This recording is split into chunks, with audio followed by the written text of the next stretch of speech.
أينما كنا أينما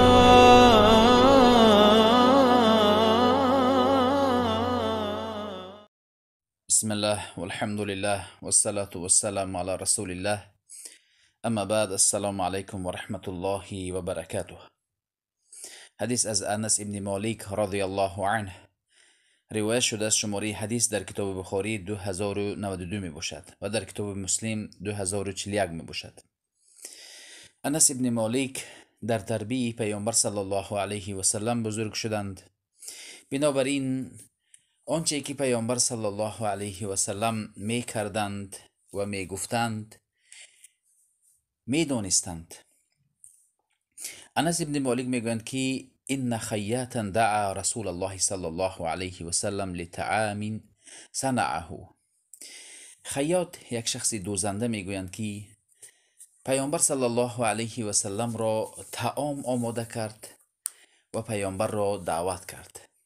انس ابن مالک میگویند که با همراهی پیامبر صلی الله علیه و سلم به طعام خوردن حاضر شدیم.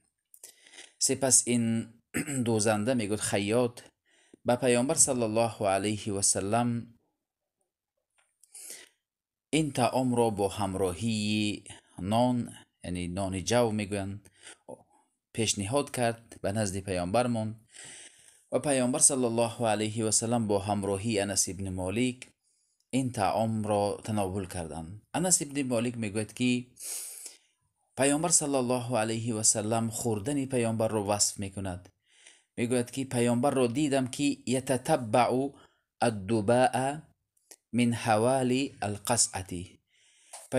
پیامبر صلی الله علیه و سلم وقتی که طبق را گذاشته شد با همراهی پیامبر طعام میخوردیم و این کدو را در اطراف، در درون این طبق جستجو میکردن، یتتبع.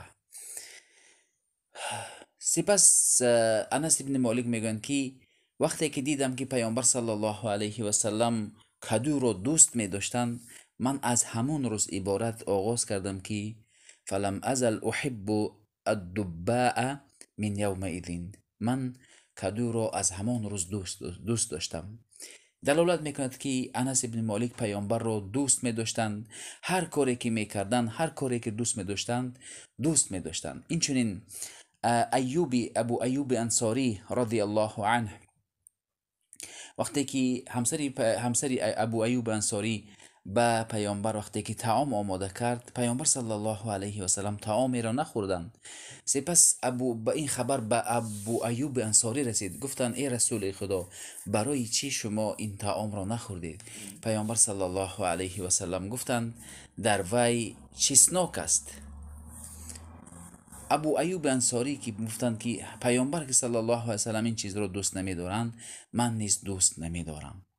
ببینید صحابگان در پیروی پیامبر صلی الله علیه و سلم چگونه بودند. حتی در حدیث وارد شده است که وقتی که پیامبر صلی الله علیه و سلم در انگشت یکی از صحابه انگشترین دیده بودند که و او را از انگشتی صحابه گرفتند و به زمین پرتاب کردند.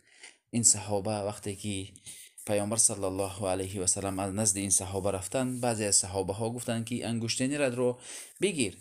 صحابه گفتند که چیزی که پیامبر صلی الله علیه و سلم از انگشتی من گرفته پرتاب کردن، من هرگز نمیگیرم. پیامبر صلی الله علیه و سلم را صحابگان دوست می داشتند. بنابراین بعد از وفات پیامبر توانستند که اسلام را به همه گوشه کنار عالم پهن کنند و اتحاد متحده را دارند.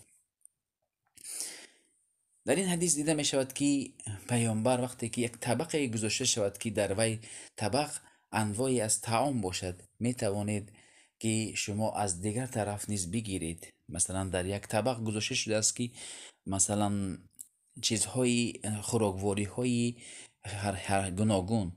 شما پیامبر صلی الله علیه و سلم در یک حدیث گفتند که شما از نزد خود بگیرید، اما طعامی که یک خیله هست از نزد خود میگیرید، اما طعامی که گوناگون باشد از دیگر جانب گرفتن جایز می باشد. خیلی که انس ابن مالک میگویند که پیامبر کدو را جستجو میکردند در اطراف طبق. این بود شرح مختصر این حدیث.